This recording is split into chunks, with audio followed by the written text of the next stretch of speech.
இன்னைக்கு எபிசோட்கான second promo பார்த்துருப்பீங்க. வேற லெவல்ல இருக்குங்க சம்பவம். ஆக்சுவலா பிரஜன் சாண்ட்ரா ரெண்டு பேரும் சம்பவம் செய்வோம்னு சொல்லியிருந்தாங்க. ஆனா இப்படி செய்வாங்கன்னு எதிர்பார்க்கலங்க.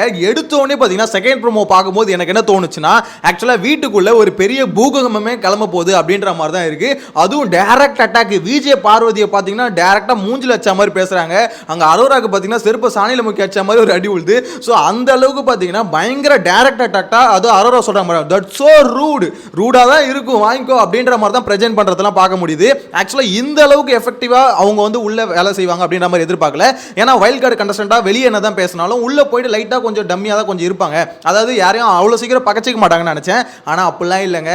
நாங்க போனதே அடிக்கிறதுக்கு தான், போனதே சம்பவம் செய்யறதுக்கு தான் அப்படின்ற மாதிரி தான் உள்ள போயிருக்காங்க.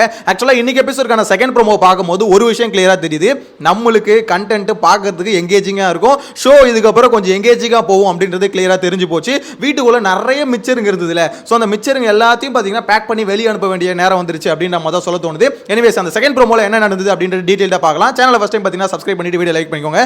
ஆக்சுவலா விஷயம் என்ன தெரியுமா, பிக் பாஸ் வீட்டில் இவ்வளோ நாள் பார்த்தீங்கன்னா இவ்வளோ பேர் இருந்திருக்காங்க. ஸோ இவங்க எல்லாருமே எப்படிப்பட்ட கேம் விளையாடி இருக்காங்க அப்படின்றத வெளியிலேருந்து இவங்க பார்த்துட்டு வந்திருக்காங்க. அப்படின்னும் போது அவங்களை அடிக்கிறதுக்கு இவங்க கிட்ட ஈஸியாக பாயிண்ட் இருக்கும் அப்படின்றது, அவங்க கேரக்டர் என்ன, அவங்க எப்படி கேம் விளையாடி இருக்காங்க எல்லாருமே தெரியும். ஸோ அதனால இவங்க வந்து ஃபர்ஸ்ட் கேட்குற கேள்வி என்னன்னா, இந்த மாதிரி நீங்கள் எதுக்காக பிக் பாஸ் வீட்டுக்கு வந்திருக்கீங்க, நீங்களே எழுதுங்க பார்ப்போம் அப்படின்ற மாதிரி பேப்பரும் பேடும் கொடுத்து பார்த்தீங்கன்னா எழுத சொல்கிறாங்க.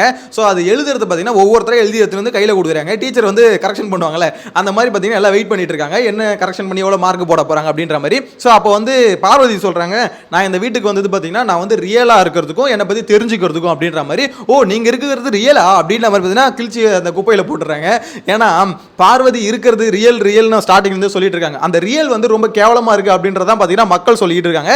ஸோ ஆப்வியஸா பார்த்தீங்கன்னா சாண்ட்ரா பிரஜன் ரெண்டு பேருமே பார்த்தீங்கன்னா வெளியில இருந்து மக்களோட ஒப்பீனியன் எல்லாத்தையும் பார்த்தீங்கன்னா கேட்டிருப்பாங்க. அதுவும் லைவ் வந்துலாம் எல்லாம் டிஸ்கஸ் பண்றாங்க. அந்த அளவுக்கு வைல்ட் கார்டு என்ட்ரிஸ்க்கு ரொம்ப பார்த்தீங்கன்னா ஃப்ரீடம் கொடுத்துருக்காங்க இந்த வாட்டி. ஸோ ஏன்னா பிக் பாஸ் டீமும் வைல்ட் கார்டு என்ட்ரிஸை நம்பி தான் இருக்கு. நீங்க போய் கேம் விளையாடுறது தான் இந்த ஷோ வந்து மேலே போகிறதும் இல்ல அதில் பாதாளத்துக்கு போகிறதும் அவங்க கிட்ட தான் இருக்குன்றது பிக் பாஸ் டீமுக்குமே தெரியும். ஸோ அதனால நீங்க எப்படி ஒன்று அடிங்க, இறங்கி அடிங்க அப்படின்ற மாதிரி பார்த்தீங்கன்னா ஃபுல் பவரை கொடுத்துட்டாங்க.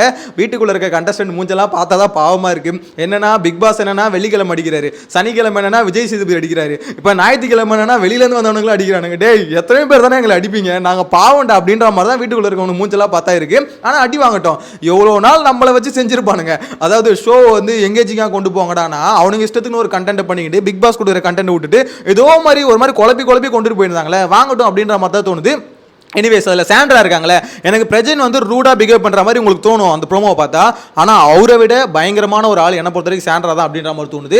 ஏன்னா அவங்க வந்து பார்த்தீங்கன்னா ஒவ்வொரு பாயிண்ட் பை பாயிண்டாக அடிக்கிறாங்க. அது மட்டும் இல்லாமல் இவங்கள தான் எல்லாருமே என்ன சொல்கிறாங்க, இந்த கேமை மாற்ற போகிறது சாண்ட்ரா தான் இருக்க போகிறாங்க. ஏன்னா இவங்களோட எப்படி சொல்கிறது கேம் பிளே வந்து ரொம்பவே இன்ட்ரெஸ்டிங்காக இருக்கும் அப்படின்ற மாதிரிலாம் சொல்கிறாங்க. அது எனக்கு கேட்கும் போது பயங்கரமாக இருக்கும் அப்படின்ற மாதிரி ஒரு ஹோப் வருதுன்னு வச்சுக்கோங்களேன்.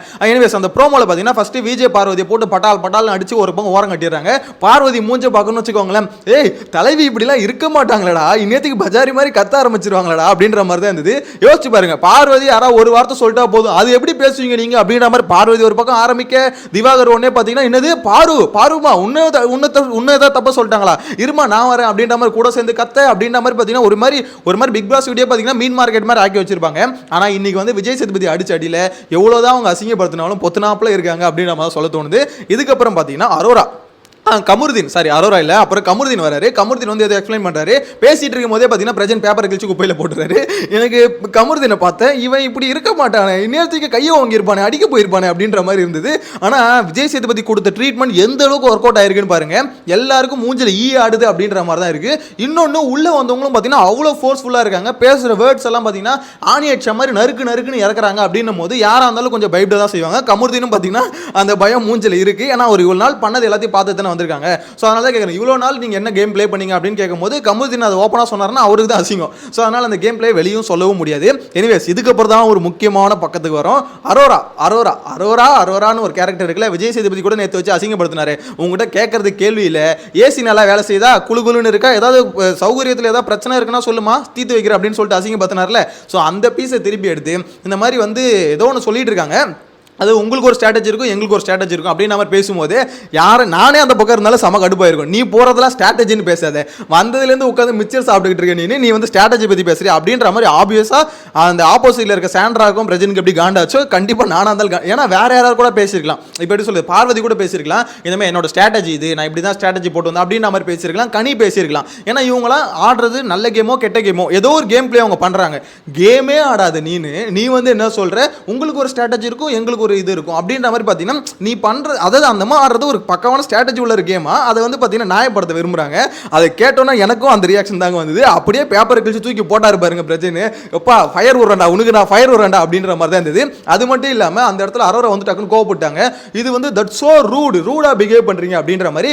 எனக்கு தெரிஞ்சு ஒரு 2 நாள் ரூடாக பிஹேவ் பண்ணலாம், ஏன்னா ஃபுல்லாகவே அப்படி இருக்க மாட்டாங்க. ஆக்சுவலாக வயல் கார்டு என்ட்ரிஸ் எப்பவுமே உள்ளே வரும்போது இந்த மாதிரி தான் ஒரு மாதிரி அப்படியே ஒரு மாதிரி ஆவாஸ்லாம் காமிப்பாங்க. ஆனால் உள்ளே வந்து ஒரு 2-3 நாள் கழிச்சு ஒரு நாள் இல்லை 2 நாள், 2வது நாளே பார்த்தீங்கன்னா ஓரளவு கொஞ்சம் காம் ஆகிடுவாங்க. என்ன இருந்தாலும் வீடு வந்து பார்த்தீங்கன்னா ரன் ஆகணும். ஸோ வீட்டு வேலைகள் செய்யணும், அவங்க கூட பேசணும் பழகணும் அப்படின்னும் போது கொஞ்சம் சட்டிலாக பிஹேவ் பண்ணுவாங்க. அதனால் ஃபஸ்ட்டு நாள் இப்படி தான் இருக்கும், ரொம்ப வெறித்தனமாக தான் இருக்கும், அக்ரஷனை போட்டு கொட்டுவாங்க. ஆனால் இதில் எப்படி சொல்கிறது, 2 பக்கமும் பாதிப்பு இருக்குது. ஒன்று உள்ளே வராங்கல்ல அவங்களுக்கு மெரிட் ஏறும். பிரஜன் சாண்ட்ரா இவங்க பண்ணுறதை பார்த்துட்டு மக்கள் எல்லாம் பார்த்தீங்கன்னா, ஏன்னா உள்ளே இருக்கவங்க மேலே ஆல்ரெடி கடுப்பில் இருக்காங்களே, ஸோ மக்கள் எல்லாம் பார்த்தீங்கன்னா ஃபயர் விடலாம், அப்பா சூப்பர்ரா வந்தோன்னே சரியான சம்பவம்டா, நீங்கள் தான் வேணும் அப்படின்ற மாதிரி ஃபயர் விடலாம். இதே அப்படியே ஆப்போசிட்டாக மாறதுக்கு வாய்ப்பு இருக்குது.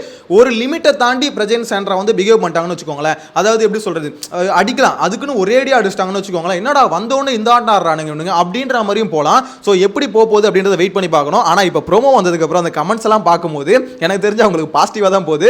எப்போ பிரஜன் சாண்ட்ரா இதே மாதிரியே நீங்கள் இருங்க, 2 நாள் கழிச்சு பார்த்தீங்கன்னா உளுத்து போன மிச்சர் மாதிரி ஆயிடாதீங்க, திருப்பி இவனும் கூட போய் சேர்ந்துடாதீங்க, அன்புக்கு எங்களை பூந்துடாதீங்க அப்படின்ற மாதிரி தான் சொல்லிட்டு இருக்காங்க. அவங்கள பொறுத்த வரைக்கும், மக்களை பொறுத்த வரைக்கும் சொல்ற பேசிக்கா பிரஜன் சாண்ட்ரா பண்றது வந்து வெறுக்கல, அதாவது நீங்க அடிக்கிறது வந்து எங்களுக்கு தப்பா தெரியல, அடிங்க அப்படின்ற மாதிரி தான் சொல்ற மாதிரி என்ன பொறுத்த வரைக்கும் ஃபீல் ஆகுது. ஏன்னா கமெண்ட்ஸ் ஃபுல்லாக பார்க்கும்போது எனக்கு என்னமோ அப்படி தாங்க தோணுது. மக்கள் வந்து உள்ள இருக்கவங்களை தாக்குறதுல அவ்வளோ ஆனந்தப்படுறாங்க. எனக்கு தெரிஞ்சு நீங்கள் எவ்வளோ வேணா போய் அடிக்கலாம் போல, உங்களுக்கு சப்போர்ட்டை வாரி வழங்குவாங்க போல அப்படின்ற மாதிரி தான் இருக்குது. எனக்கு வந்து ரொம்ப அதில் வந்து செம்ம ஹாப்பியாக இருந்தது அந்த ப்ரோமோ பார்க்கும்போது. அரோராவை தட்டினாங்க பாருங்க, அதாவது ரூடு அப்படின்னு சொல்லும் போது அது கிழிச்சு போட்டாங்க பாருங்க, அங்கே தாங்க இருந்தது. அதாவது சீரியஸ்லி ஒரு அந்த வீட்டுக்குள்ளே ரொம்ப ஒஸ்டான ஒரு கண்டஸ்டன்ட், அதாவது கேம் பிளேவெல்லாம் தாண்டி ஒரு ஒஸ்டான ஒரு கண்டஸ்டன்ட்னா என்ன பொறுத்த வரைக்கும் அரோரா தான். ஏன்னா வந்ததுலேருந்தே சொகுசாக வாழ்ந்துகிட்டு இருக்காங்க. அவங்க கொடுத்த கண்டென்ட் என்னன்னு நம்மளுக்கு தெரியும். ஸோ வெளியிலேருந்து பார்த்துட்டு போனோம் அவங்களுக்கும் தெரியும், நீ வந்ததுலேருந்து என்ன கண்டென்ட் கொடுத்த, உன்னோட கேம் பிளே என்ன, நீ என்ன மோட்டிவ் உள்ள வந்திருக்கு அப்படின்றது மொத்தமும் தெரியும். தெரிஞ்சுட்டு நீ வந்து இப்படி பேசினா கண்டிப்பா யாரா இருந்தாலும் கடுப்பாக தாங்க செய்யும். ஐயோ எனக்கு சத்தியமா சொல்றேன், வேற யார் கூட பேசிருக்கலாம், அரோரா பேசுறத என்னாலே அக்செப்ட் பண்ண முடியல. ஏன்னா அந்த அளவுக்கு உள்ள வந்து அவங்க பண்ணது ஒரே என்ன தெரியுமா, துஷாரும் அவங்களும் அங்கே உட்காந்து குசுன்னு பேசுவாங்க. அப்பப்போ கொஞ்சம் 18+ கண்டென்ட் வந்து போடுவாங்க. நைட்ல பாத்தீங்கன்னா சில கிளிப்ஸ் வந்து பாத்தீங்கன்னா பிக் பாஸ்க்கு டெடிகேட்டிவா, அது 18+ யாராருக்கு வேணுமோ அவங்களுக்கு மட்டும் டெடிகேட்டிவா சில கிளிப்ஸ் காமிப்பாங்க. அந்த மாதிரி தான் அவங்க கேம் பிளே இருந்தது. தட் மீன்ஸ் நான் என்ன சொல்ல வரேன்னா, அந்த துஷாரை வந்து வாஷ்ரூம் கூப்பிட்டாங்கல்ல, ஸோ இந்த மாதிரி கண்டென்ட் மட்டும் தான் அவங்க பண்ணிட்டு இருந்தாங்களே தவிர மற்றபடி இந்த கேமுக்கு கான்ட்ரிபியூட் பண்ணுற மாதிரி ஒரு டாஸ்க்லேயே ஆகட்டும் எல்லாத்துலேயும் கான்ட்ரிபியூட் பண்ணுற மாதிரி உள்ளே வர மாட்டாங்க. கேட்டால் என்னை யாரும் சேர்த்துக்கல, என்னை வந்து பார்த்தீங்கன்னா பவர்ஃபுல்லாக இல்லை நான் அப்படின்னு நம்ம நினைக்கிறாங்க. பிக் பாஸ் கூப்பிட்டு கழுவி ஊற்றுனார்னு வச்சுக்கோங்களேன், பிக் பாஸ் என்னாலாம் அப்படிலாம் வந்து கோவலாம் பட முடியாது, என் கேரக்டர் தான் இப்படி தான் இருக்க முடியும் அப்படின்றது.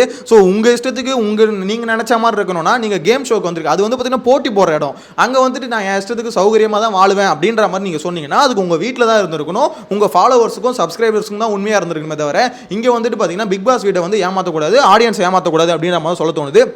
என்ன பொறுத்த வரைக்கும் பிரஜன் சாண்ட்ரா 2 பேருமே பண்ணது தப்பு இல்லை, அல்டிமேட் இன்னும் அடிச்சு நொறுக்குனா கூட பிரச்சனை இல்லை, கவலை இல்லை அப்படின்னு நம்ம சொல்ல தோணுது. ஸோ உங்களோட கருத்தை மறக்காம கமெண்ட்ல மென்ஷன் பண்ணுங்க. செகண்ட் ப்ரோமோ பார்க்கும்போது எப்படி ஃபயரா இருந்ததா இல்லை கொஞ்சம் வந்து லிமிட் கிராஸ் பண்ணுது, கொஞ்சம் அடக்கி வாசிக்கலாம் அப்படின்னு நம்ம தோணுதா, உங்களோட கருத்தை கமெண்ட்ல மென்ஷன் பண்ணுங்க. நெக்ஸ்ட் வீடியோல மீட் பண்ணலாம். Bye by.